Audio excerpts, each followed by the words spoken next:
शास्त्री जी हमारे बुंदेलखंड की धरती के ही गौरव नहीं हैं, वर्तमान समय में श्री हनुमान जी महाराज की अहेतु की कृपा से, पूज्य गुरुजनों की, संतों की अनुपम अनुकंपा से आप केवल बुंदेलखंड का गौरव नहीं, केवल मध्य प्रदेश का गौरव नहीं, अपितु भारतवर्ष के गौरव को समग्र विश्व में स्थापित कर रहे हैं।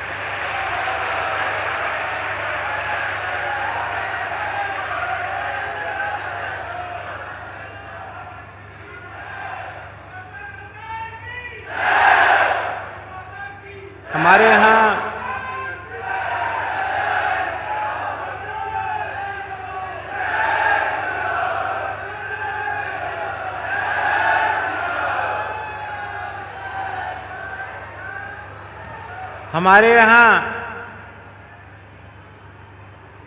यह बात अत्यंत प्रसिद्ध है, एतद् देश प्रसूतस्य सकाशादग्र जन्मनः स्वं स्वं चरित्रम शिक्षेरन पृथिव्याम सर्वमानवा। इस पवित्र भारतवर्ष की धर्म प्राण धरा पर जिन पूज्य ऋषि महर्षि मुनियों ने जन्म ग्रहण किया है, उन्होंने अपने पावन प्रादुर्भाव से भारतवर्ष की धरती को तो धन्याति धन्य किया ही, भारतवर्ष को तो अपनी उपस्थिति से धन्य किया ही, उनका दिव्य मंगलमय जीवन चरित्र, उनकी जीवन शैली, उनका सदाचार, उसको देखकर समग्र विश्व की मानव जाति ने मानवता की प्रेरणा प्राप्त की।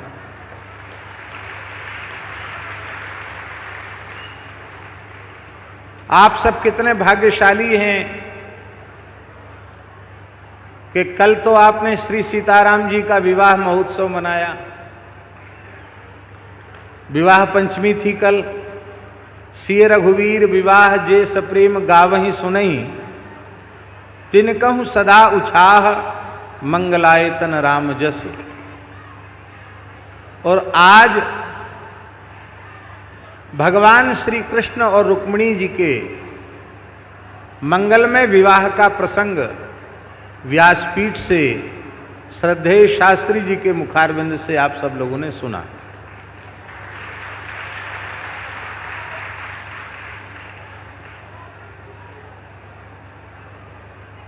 हमें ज्ञात है कि हमारे व्यास जी आज बहुत लंबे समय से विराजमान हैं व्यासपीठ पर। हमें आज कथा के आरंभ में पहुंचना था, लेकिन राम राजा सरकार की लीला कहें या हनुमान जी की लीला कहें, चाहकर भी हम समय से नहीं निकल सके और लगभग 4 बजे के बाद ओरछा से हम चल सके। और वहाँ से लगातार चलकर आ रहे हैं। हम तो निराश हो गए थे कि कथा तो 6 बजे तक विराम ले जाएगी और दिन भर के थके होंगे, आज मंगलवार भी है।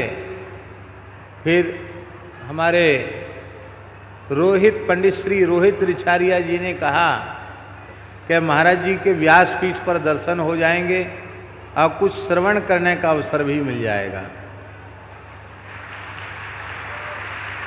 हमारे आज पूरे दिन की थकान समाप्त हो गई आपका दर्शन करके। और हम श्री हनुमान जी से यही प्रार्थना करते हैं कि हमारे अत्यंत प्रिय और पूज्य भी श्री शास्त्री जी को किसी की भी नज़र गुजर न लगे,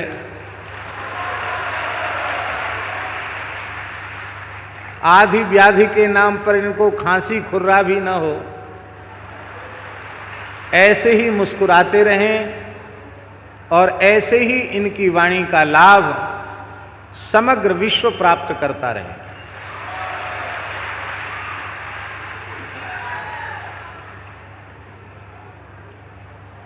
वर्तमान समय कुछ ऐसा है कि प्राचीन हिंदू सनातन संस्कृति के अनुरूप,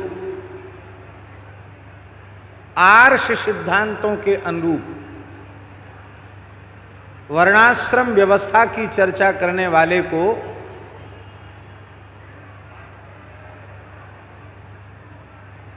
बहुत अच्छा नहीं समझा जाता। लेकिन इस बात पर हमें विचार करना चाहिए, त्रिकालदर्शी आदर्श जीवनचर्या, तपश्चर्या पूर्ण जीवन जीने वाले, प्राणी मात्र के परम सुहृद, दया कृपा करुणा का समुद्र जिनके हृदय में हिलोरें ले रहा था, ऐसे हमारे पूज्य ऋषियों ने इस अत्यंत महत्वपूर्ण वैज्ञानिक व्यवस्था को स्थापित किया है, जिसको हम वर्णाश्रम व्यवस्था कहते हैं। यदि हम इस पवित्र व्यवस्था का समादर करें, संपूर्ण धरती की मानव जाति इसका आदर करे, तो पूरे संसार में कोई भूखा नहीं, कोई नंगा नहीं, कोई बेरोजगार नहीं, क्योंकि हमारे ऋषियों के द्वारा बनाई हुई व्यवस्था जन्म से ही सबको रोजगार देती है, जन्म से ही सबको वृत्ति देती है। हमारे यहाँ ऊंच नीच की भावना नहीं है। हमारे यहाँ तो गीता में भगवान ने कहा, श्रुय चैव स्वपा केच पंडिता समदर्शिना, कुत्ते में भी और चांडाल में भी उसी एक परब्रह्म परमात्मा का दर्शन हमारे यहाँ किया जाता है। प्राणी मात्र के प्रति द्वेष, घृणा और विषमता के व्यवहार से शून्य यदि कोई व्यवहार सिखाने वाली पवित्र परंपरा है, ये सारा संसार एक कुटुंब है, एक परिवार है, ऐसी विचारधारा देने वाली कोई व्यवस्था है, तो उस व्यवस्था का नाम है वैदिक हिंदू भारतीय सनातन व्यवस्था।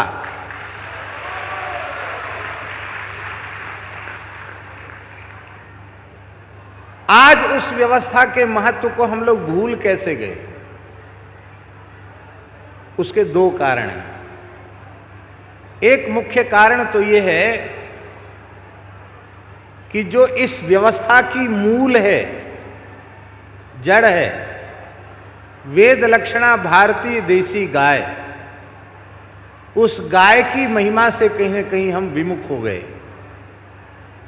गाय केवल हमारे घर आंगन से नहीं गई, गाय केवल हमारे खेत खलिहान से नहीं गई। दुख और दुर्भाग्य की बात है, गाय हमारे हृदय से चली गई।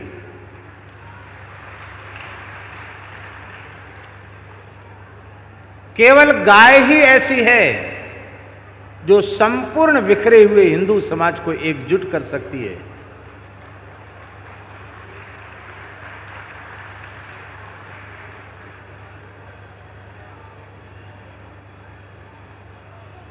गाय हमारी आराध्या नहीं है, अति आराध्या है। आराध्य भगवान हैं, आराध्या भगवती हैं, पर आराध्य और आराध्या दोनों की आराध्या गाय होने से गाय हमारी अति आराध्या है। भगवान रामकृष्ण, शिव, दुर्गा, गणपति, सूर्य ये इष्ट हैं, पर इष्ट की भी इष्ट होने से गाय अति इष्ट है।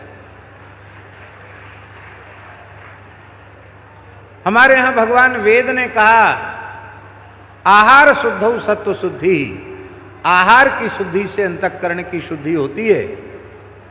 और हमें अत्यंत सात्विक पवित्र दिव्य आहार यदि संसार का कोई प्राणी प्रदान कर सकता है तो वह परमात्मा का वरदान, इस धरती के लिए वरदान, संपूर्ण प्रकृति और पर्यावरण के लिए वरदान, वेद लक्षणा भारतीय गोमाता ही हमें अत्यंत पवित्र आहार दे सकती है। हमें बागेश्वर धाम वाले महाराज की एक बात बहुत अच्छी लगती है, एक हिंदू एक गाय।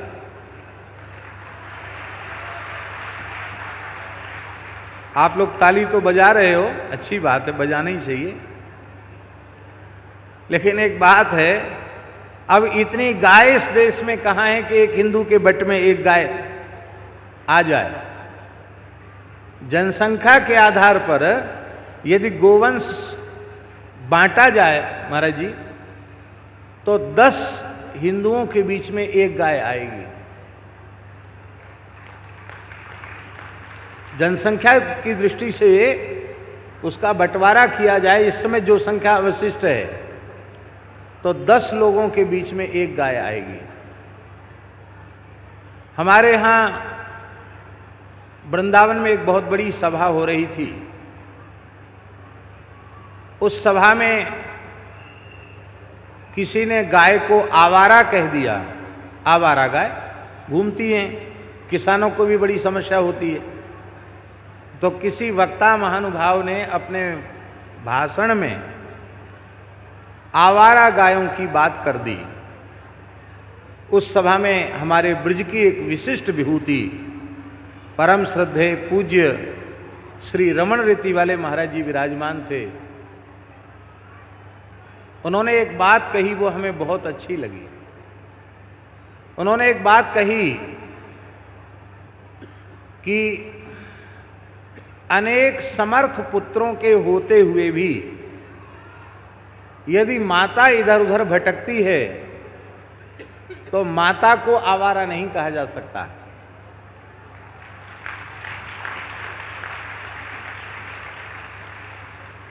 उसकी संतान को आवारा कहा जाएगा।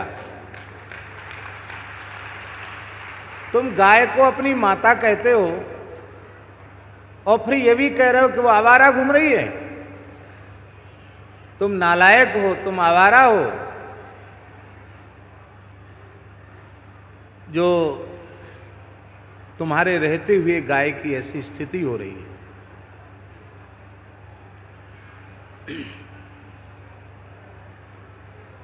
वक्ता के लक्षण हैं, उसे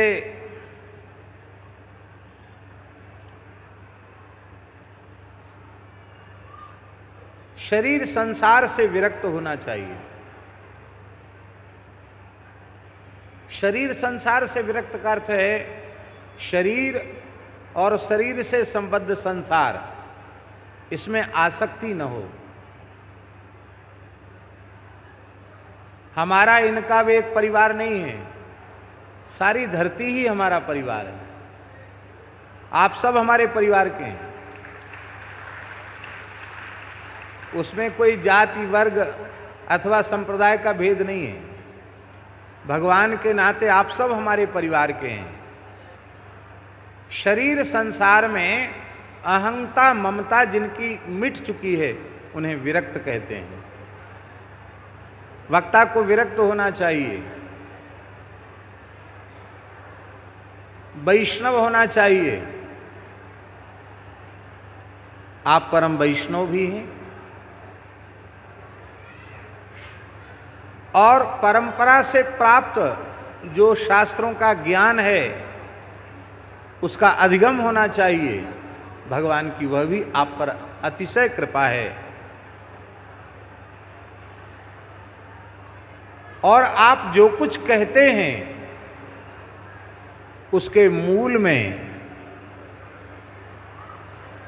श्री हनुमान जी महाराज की कृपा, जो ज्ञानीनाम अग्रगण्यम हैं, बुद्धिमताम वरिष्ठम हैं, और गुरुजनों की कृपा। कृपा से जो संभव है वो अपने पुरुषार्थ से संभव नहीं। अपने पुरुषार्थ से मनुष्य कितना करेगा? मनुष्य की शक्ति अत्यंत सीमित है, किंतु कृपा के द्वारा वह असीमित कार्य कर सकता है। भगवान ऐसे ही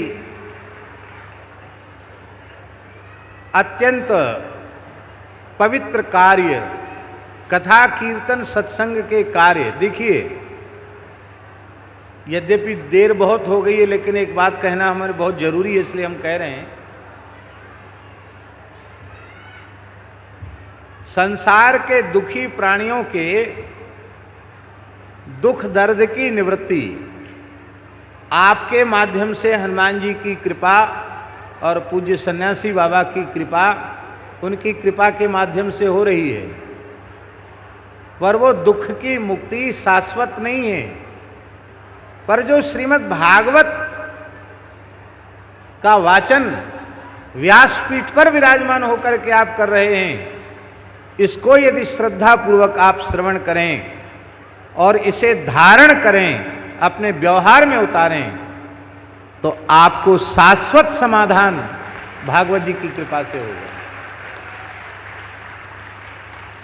तो ये इसको कहते हैं मणिकांचन संयोग अथवा सोने में सुहागा, कि आपको हनुमान जी ने जो विशेष कृपा की है उसका लाभ तो जनता जनार्दन को आप दे रहे हैं, बहुत अच्छी बात है। लेकिन ये जो सत्संग के माध्यम से श्रीमद् भागवत की कथा, श्री राम कथा और श्री भक्तमाल की कथा, इस कथा के माध्यम से जो आप लोगों के दुख दर्द को दूर कर रहे हैं, वह सामान्य बात नहीं है, वह असामान्य बात है। हम तो विचार ही नहीं कर पाते हैं कि आप कितना तो प्रवास कर लेते हैं, यात्रा कर लेते हैं। आज हमको मार्ग में बताया जा रहा था कि शायद 3 साढ़े 3 घंटे विश्राम हो पाता है और 7-7 8-8 घंटे तो कथा में विराज जाते हैं। लेकिन आप लोग भी इन पे दया किया करो, ये तो दया करते ही हैं। आप लोग भी दया किया करो कि इनको थोड़ा विश्राम भी मिले और खूब प्रेम से प्रसाद पाएं और ठीक से विश्राम कर सकें। इतनी कृपा आप लोग भी इन पर करो, क्योंकि ये हमारे राष्ट्र की, हमारे देश की, हमारे संत समाज की एक निधि है और उस निधि की सुरक्षा करना हम सबका कर्तव्य है। अब हम विश्राम देने की बात कहें और हम ही बोलते चले जाएं, ये अच्छी बात नहीं है।